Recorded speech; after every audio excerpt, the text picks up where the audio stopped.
The United States has quietly sent dozens of Hellfire missiles and drones to the government of Iraq to combat recent Al-Qaeda attacks.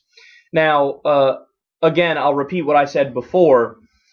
The print media, all different outlets online, all different newspapers, they're covering this well. I haven't heard a peep about it on MSNBC or CNN, certainly not Fox News yet.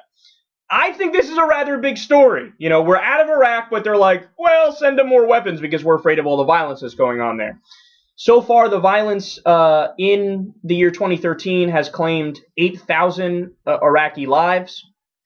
But this particular surge in violence actually has roots in a place that the U.S. doesn't want to acknowledge. From the New York Times article on this, they say, quote, Al-Qaeda's regional affiliate, the Islamic State in Iraq and Syria, has become a potent force in northern and western Iraq. So do you get what this means? The same rebels that we considered helping in a war to topple Assad are the Al-Qaeda operatives who are attacking Iraqi civilians and the Iraqi government. How's that for a mind fuck?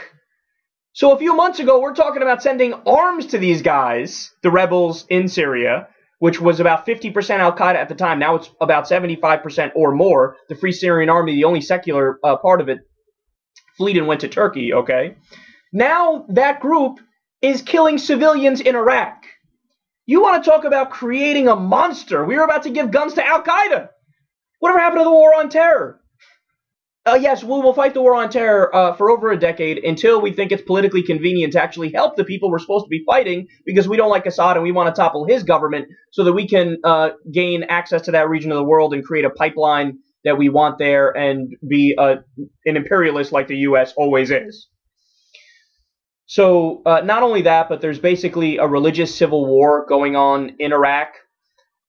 60 to 67% of the population are Shia Muslims, and 33 to 40% are Sunni, and they hate each other.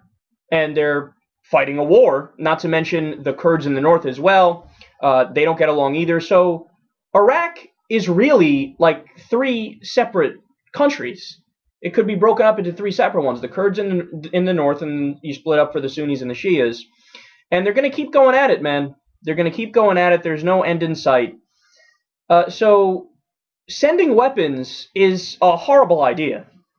Because, I mean, think about it. What happens every time the U.S. sends weapons to some Middle Eastern country? The wrong people get the weapons. When we tried to send weapons to the Free Syrian Army to topple Assad, a lot of those weapons slipped through the hands of the rebels that we liked and got into the hands of the rebels we don't like, so Al-Qaeda and Al-Nusra Front and other jihadi groups, but also into the hands of Hezbollah, who was helping Assad fight on the side of the government. So whenever we give weapons to the Middle East, they just go everywhere but where we want them to go. Or you could point back to when we gave weapons to the Mujahideen, when they were fighting a war against the Soviet Union. We hated communism so much that we funded the Mujahideen. Now, what later happened with the Mujahideen? They fought us with the weapons we gave them. They broke up into Al-Qaeda and the Taliban. So now they're sending more weapons to Iraq, thinking, well, these guys will fight Al-Qaeda. But you never know. Those weapons could slip through the hands into Al-Qaeda's hands and make it even worse than it is right now. This is why I've said this from the beginning, and I'll keep saying it.